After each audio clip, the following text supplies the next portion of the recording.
Үрсекке жалпы дәрігерлер практикалық борбору азыр жаңы салынып жатат.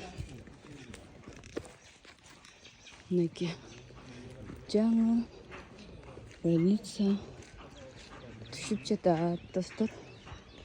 Үрсекке айылынын тургундары үчүн жакшы шарттар түзүлүүдө, курулууда. Аягына чейин экен. Наракка чейин. Бул жагы бул жерден башталат экен.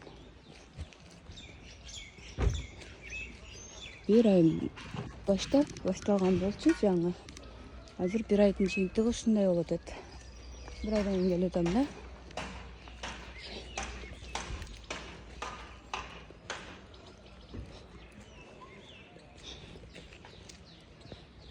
Ушундай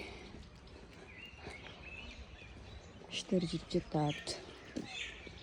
Бул жагы ошо эски больница.